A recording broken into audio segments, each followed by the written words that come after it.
আজকাল আমরা যখন ভারতের সফল বিজনেস ফ্যামিলির কথা বলি তখন টাটা বা আম্বানিদের নামটাই সবার আগে উঠে আসে।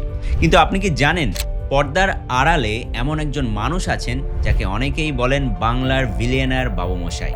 93 বছর বয়সে যার নেটওয়ার্থ প্রায় $7.8 বিলিয়ন, ইন্ডিয়ার 100 জন রিচেস্ট পার্সন লিস্টেও নাম আছে তার। তিনি আর কেউ নন, শ্রী সিমেন্টসের ফর্মার চেয়ারম্যান বেণুগোপাল বাঙ্গুর।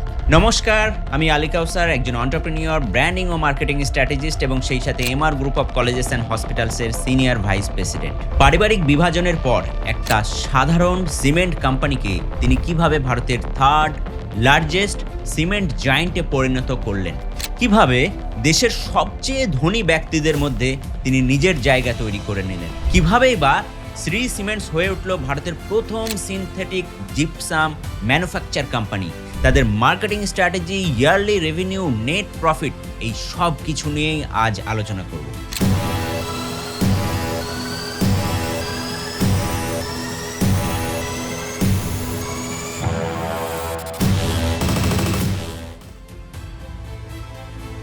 বেণুগোপাল বাঙ্গুরের জন্ম আমাদের কলকাতাতেই। ব্রিটিশ আমল থেকে বাঙ্গুর ফ্যামিলি বিজনেস ভারতের অন্যতম বড় বিজনেস হাউস হিসাবে পরিচিত ছিল, আর সেই হাইলি ট্র্যাডিশনাল মারোয়ারি ফ্যামিলিতেই বেড়ে ওঠেন বেণুগোপাল বাঙ্গুর।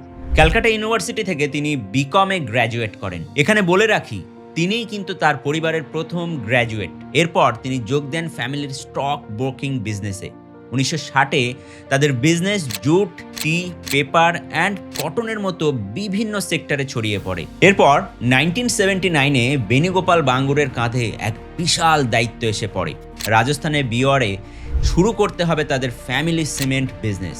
ফলে গড়ে উঠল শ্রী সিমেন্টস।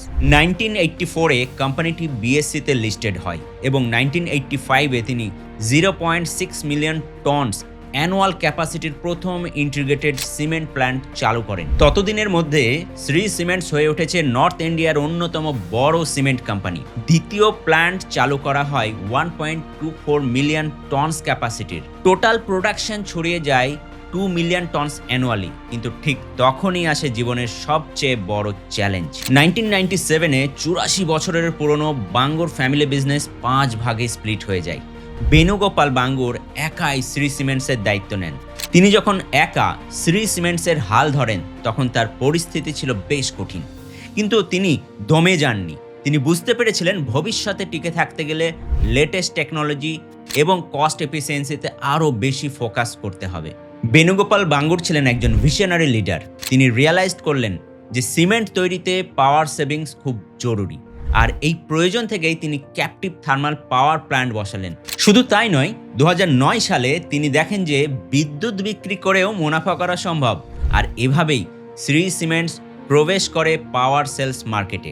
2012 সালের মধ্যে কোম্পানির রেভিনিউ যখন 5,590.25 কোটিতে পৌঁছায়, তখন টোটাল রেভিনিউয়ের 1045.94 কোটি টাকা এসেছিল এই পাওয়ার বিজনেস থেকেই। শ্রী সিমেন্ট মানেই শুধু কনস্ট্রাকশন নয়, এটা এক আইকনিক ব্র্যান্ড। বাঙ্গুর সিমেন্টের মতন রুফন, বাঙ্গুর পাওয়ার, শ্রী জাং রোদাক, শ্রী আলট্রা ওপিসি এবং রক স্ট্রং প্রোডাক্টগুলিও পাকাপাকিভাবে জায়গা করে নিল মার্কেটে। এরপর বেণুগোপাল বাঙ্গুর শুরু করেন অ্যাগ্রেসিভ এক্সপেনশন। ইউএইর ইউনিয়ন সিমেন্ট কোম্পানি এবং ভারতের জয়প্রকাশ অ্যাসোসিয়েটেড সিমেন্ট ইউনিটকে অ্যাকোয়ার্ড করার সিদ্ধান্ত নেয়। বর্তমানে এই কোম্পানি শুধু ভারতের মধ্যেই সীমাবদ্ধ নয়। 2018 সালে তারা দুবাইয়ের ইউনিয়ন সিমেন্ট কোম্পানিকে $305 মিলিয়ন অ্যাকোয়ার্ড করে গ্লোবাল প্লেয়ার হয়ে ওঠে। আজ শ্রী সিমেন্টসের ভ্যালুয়েশন 1 লক্ষ কোটি টাকারও বেশি। বিশ্বজুড়ে 23টি প্ল্যান্টে বছরে 53.4 মিলিয়ন টনসেরও বেশি সিমেন্ট প্রোডাকশন হয়। এমনকি 2022-এর দিকে মার্কেটে কিছু ওঠানামা থাকলেও বেণুগোপাল বাঙ্গুরের দেখানো স্ট্র্যাটেজিতেই শ্রী সিমেন্টস আজ ভারতের অন্যতম most cost efficient cement company. Venugopal বাঙ্গুরের বিজনেস জার্নির সাকসেসের পিছনে আছে cost efficient operation, innovation and R&D investment. শুধু ব্যবসায় নয়, 93 বছর বয়সেও তিনি অনেক সোশ্যাল ওয়ার্ক করছেন। তার প্রজেক্ট নামান ভারতের 255টি গ্রামের প্রায় 10 মিলিয়ন মানুষের জীবনে পজিটিভ ইম্প্যাক্ট ফেলেছে। যদিও বেণুগোপাল বাঙ্গুর অবসর নিয়েছেন অনেকদিন আগেই, বর্তমানে শ্রী সিমেন্টসের ম্যানেজমেন্টের দায়িত্বে আছেন তার ছেলে হরিমোহন বাঙ্গুর। শুরুটা জিরো থেকে না হলেও একটা বড় লিগেসিকে সাফল্যের শিখরে নিয়ে যাওয়া এবং শত প্রতিকূলতার মাঝেও হার না মানা, এটাই হলো বেণুগোপাল বাঙ্গুরের আসল পরিচয়। তার এই বিজনেস জার্নি আমাদের শেখায় যে ফ্যামিলি বিজনেস হোক বা নিজের স্টার্ট আপ, সঠিক ভিশন আর হার না মানার মানসিকতা থাকলেই আকাশ ছোঁয়া সম্ভব। তো এই ছিল আমাদের আজকের বিজনেস স্টোরি। আবার কথা হবে অন্য একটি ভিডিওতে। নমস্কার, ভালো থাকবেন, ব্যবসায় থাকবেন।